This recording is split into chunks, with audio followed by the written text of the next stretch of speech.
Belles Knott is a scramble in a remote part of the Central Lake District above Easedale Tarn. It's listed as a grade 2 scramble, but as we'll see, it can be various different grades depending on which particular route you decide to take up it. It's been called the Lake District Matterhorn, and from this perspective you can maybe see a bit of a resemblance, but there are also other perspectives. Here's an alternative perspective. From above, Belles Knott looks rather less Matterhorn-like and imposing, a bit more like a bunch of old rocks stuck amongst some grass. But I am assured that it does represent a good scramble. This is quite a good perspective for understanding the route. Scrambles in South Lakes route goes roughly up here, along, and then all the way up along the spine. You can see there the grass platform that's halfway up, and you can also see from here that there is quite a lot of grass and quite a lot of alternative possible routes. For example, if you just wanted to go up without much of it scramble, it looks like you could go up the grass here and just carry on round the back, and also looks like there's some other alternative possibilities going along and up there. So lots and lots of different options and possibilities according to the particular grade you want to select. And here's a third perspective from the base of Belles Knott, from where it looks very steep, very big, and very scary. The Scrambles in the South Lakes book says start between a hawthorn and a small juniper. Unfortunately, there's a number of bushes and trees, so they might be talking about there, or they might be talking about here, or alternatively they might be talking about here. But as I've noted, one of the big advantages of Belles Knott is that you can approach it at various different grades, and what I suggest doing is an iterative approach, and first taking the easy route, and you know it's an easy route because there are sheep droppings up it, which is just here underneath the tree and the bush. Go round there, and if you follow it up round to the back, you will find a grassy path going up, just to kind of get an idea of the lay of the land first of all. There's a bit of a drop down there, but this grassy platform is 4 or 5 feet wide and simple enough to walk up.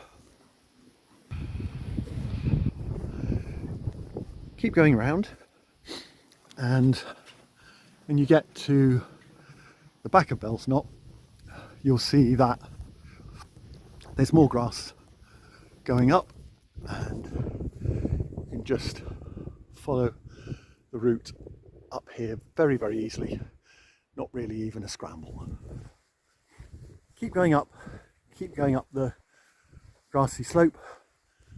First time around you can ignore the grassy strip, which I think is the platform over onto the left, and just keep heading up at the back of Belles Knott.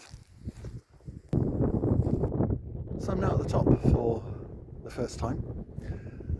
That route needed hands in a couple of places, and occasionally where there's moss it can break away from underneath you, but otherwise very straightforward, and I'd give it something like a grade 0.5, and I'll take the same route to get down to the beginning again.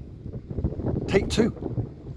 I arrived back at the base using this path, but actually behind that took a much wider zigzag at the back of Belles Knott, just to make that return leg less steep. And this time I'm going to start off through this route. That was a thinner ledge than the one on the first route, and continuing the theme of tucking a little closer in instead of going this way, now going to go this way. corner. Still going to stick with the thinner grass track, zigzagging back to the left. Zigzag up there doesn't actually go anywhere, so in fact just take only a couple of paces, and I suggest going up here, but just a short distance and back onto some grass. Actually took that section by shuffling myself up here, which seemed the easiest, so going to the right as you're going up, and then above that going to carry on the theme of mixing grass and rock by going up this route here to this sloping grassy ledge. Once you're at the ledge, it does get a little bit trickier. You can go up this section here, you can go up here, but I think what looks easiest is, again, mixing grass and rock and going up on the right hand side. That right hand choice at the sloping grassy ledge was a good one, and I carried on to the right, coming up this slabby rock here, which is a bit slippery, not great. Can probably manoeuvre somewhat around it, and found myself up to here. And now I turn myself around, you can see that one can just keep on going on this mix of grass and rock, kind of round to the backside of the main ridge. Coming up here was okay, and it leads to what I guess we can call a minor summit just before the top. This time I'm going to go here and round this way. Back at the top again for the end of take 2.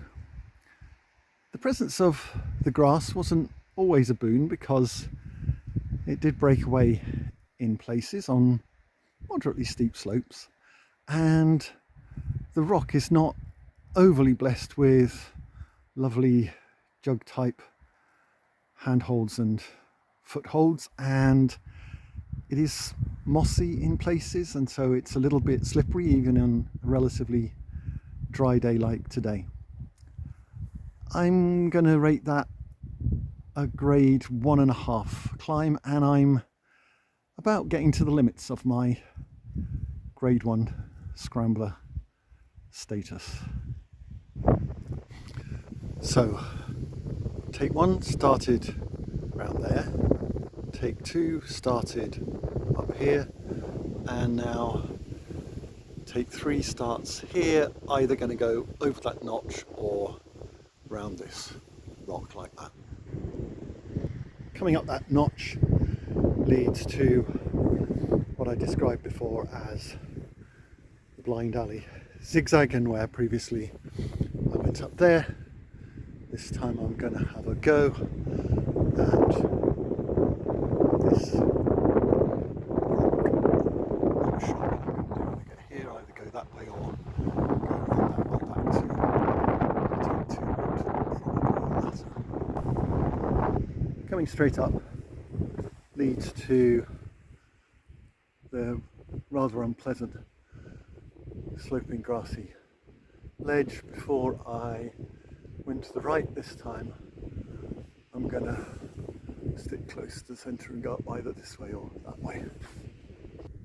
Just round this corner is another wall with small grassy ledges on it that's a lot easier than the very steep one. That indeed leads to the minor summit, and this time instead of going around that way, I'll go that way.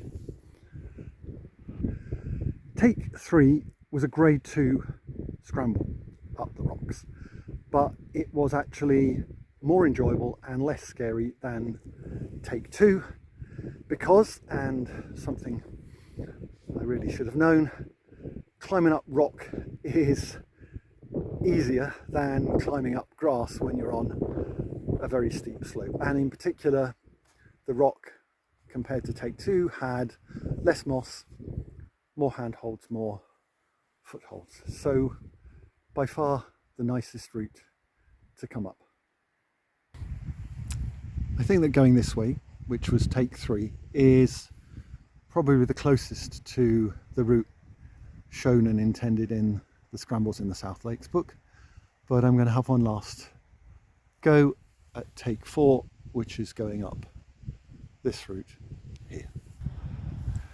It's a fairly steep route coming up here, mix of rock and grass. Learning my lesson, I'm trying to stick more to the rock than the grass, and it now leads to the same place as take number three, and again I'll be just going around here and scrambling up the rock to the minor summit. Take four, perhaps not surprisingly, was pretty similar to take three. After my first two scrambles up Belles Knott, I was fully prepared to give it a poor rating. I was out of my comfort zone, but not in a good way. I was going to complain that I'm a clough scrambler and a gill scrambler, and I like enclosed spaces, I don't like exposed places, and I was going to complain that I hate it when there isn't a one clear route to go up a scramble. But after scrambles 3 and 4, I realised I was out of my comfort zone, but in a good way. It was a grade 2-ish scramble overall, and it was exposed, but I was able to do it, and I didn't feel too uncomfortable. And I also learned a very useful lesson, which is that on steep slopes, rock is your friend and grass most certainly is not. Now, there still remains the fact that Belles Knott is a hell of a long way from anywhere, so I certainly wouldn't be coming here just for this. But if I happen to be in the area, say I was doing Easedale Ghyll or Easedale Tarn, possibly some of the gills near to Grasmere, I might well come back here. And I'm going to give it overall a rating of 7 out of 10. If you'd like a bit more sense of the routes, then this photo gives the rough line for 3 of the 4 that I did. Here's the broader map on all trails, showing just the final part from Grasmere past Easedale Tarn. Blue for the walk in and out, red for the scramble. Of course, I'm not recommending a single scramble, but multiple attempts. Indeed, on reflection, Belles Knott is a good place for laying down your rucksack and spending an afternoon testing your capabilities by trying out the many different possible routes up to the top. If you'd like further details, they're given in the text description underneath the video.